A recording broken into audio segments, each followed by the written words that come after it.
Welcome to today's Explainer. Today, we're unpacking something absolutely crucial: how we as humans actually organize power. Think about it. How do we go from just a random group of individuals living our lives to a fully structured society with rules, laws, and leaders? Well, that is exactly what we are going to be exploring today. We're taking a journey from the rulers to the ruled and breaking down the different types of governments that completely shape the world we live in. Okay, let's dive into this by looking way back into ancient history. There's this ancient Indian text on statecraft called the Arthashastra, written by Kautilya, and it lays out this incredibly clear, really timeless baseline for leadership. It basically argues that a ruler's duties for running a country are threefold. First, you have Raksha, which means protecting the state from outside attacks. Second is Palana, keeping law and order on the inside. And third is Yogakshema, which is actively safeguarding the welfare of the people. This right here establishes the fundamental purpose of any government. Honestly, no matter how a government is structured, its core job is to protect, maintain order, and look out for your well-being. So, to understand how different systems actually attempt to pull those three things off, we need to ask the right questions. What are the different types of government out there? Where do these governments actually get their power from in the first place? How does a country's government interact with everyday people? And finally, why does democracy matter so much? Keep these big questions in the back of your mind as we go, because they are our ultimate guide to understanding how societies actually function. Now, to bring these massive, abstract concepts down to earth, let's look at a micromodel. Imagine your school is putting together a student committee for a big upcoming event. You've got a whole population of eager students ready to jump in and participate. But how exactly do you decide who gets to make the decisions for the entire group? Right, so you've basically got three distinct options to form this committee. Let's walk through them. Option 1, literally everyone in the school joins the committee and shares the responsibility. Option 2, the head teacher steps in and simply handpicks the students for the committee.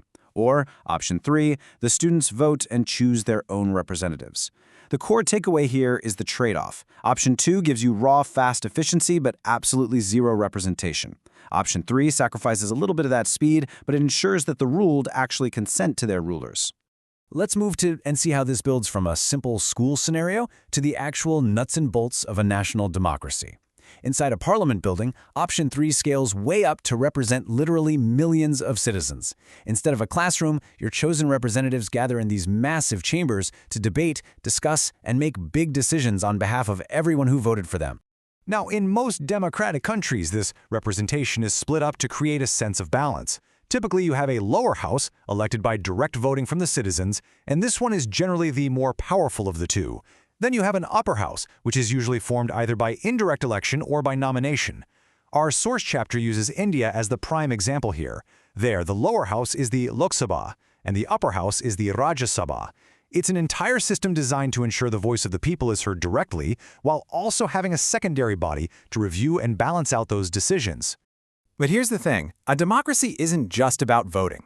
It requires heavy-duty structural safeguards, which brings us to the separation of powers. The text outlines three totally independent organs of government. You've got the legislature, which makes the laws, the executive, which actually enforces them, and the judiciary, which interprets them. They are deliberately designed this way so they don't meddle in each other's specific jobs. This separation acts like a built-in balancing act.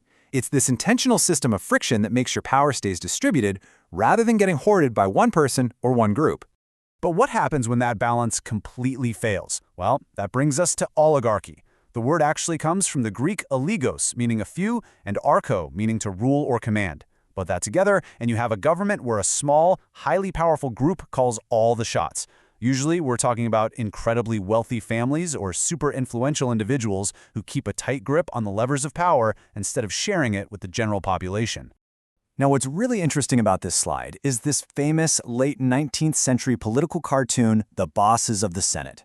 I mean, just look at the massive figures standing at the back of the room. Those giant, imposing men represent incredibly wealthy monopolists. The Sugar Trust, the Iron Trust, the Standard Oil Trust. They are literally towering over the tiny, actual elected officials sitting at their desks down below. It really forces us to ask, in a room like this, who is actually making the rules? Is it the elected representatives or the towering wealthy figures standing right behind them? Which leads us to a pretty chilling, yet absolutely essential question drawn straight from our chapter. Can a democracy turn into an oligarchy? Think about it. If the physical structures of democracy are still there, people still go to the ballot box and cast a vote, but a small, hyper-wealthy group actually controls all the real policies behind the scenes. Is it still a democracy? It's a huge reminder that democratic systems aren't just set in stone forever. They require constant vigilance from everyday people to ensure power doesn't quietly slip into the hands of a few. Sliding even further away from democracy, we hit dictatorship. A really harsh historical manifestation of this is Idi Amin, the military dictator who ruled Uganda. When power gets consolidated completely into just one person, the results are almost always catastrophic. The text notes that Amin was directly responsible for the merciless killing of thousands of people. His rule caused an immense, devastating loss of life and property, and many people, including Indians whose ancestors had moved to Uganda generations prior, were literally forced to flee the country just to survive.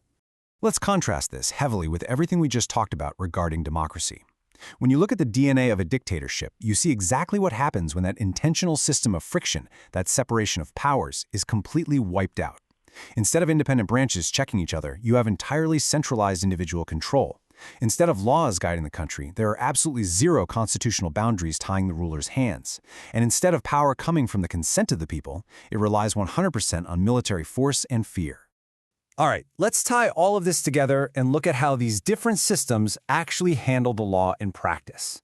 When the law guarantees that all citizens are treated equally, that represents a democracy. When the practice is that, say, after a queen's death, her son just automatically becomes the new king, that succession by birth represents a monarchy. And when a ruler isn't bound to follow any constitution at all and just makes decisions based on whatever they want, that represents a dictatorship. It really boils down this massive, complex machinery of statecraft into some very clear structural categories. So, we're going to wrap up this explainer with a final, really provocative thought. We started out today by asking where power comes from, and we've seen firsthand how easily it can be concentrated or abused. So the text leaves us with this: what can people do to keep democracy strong?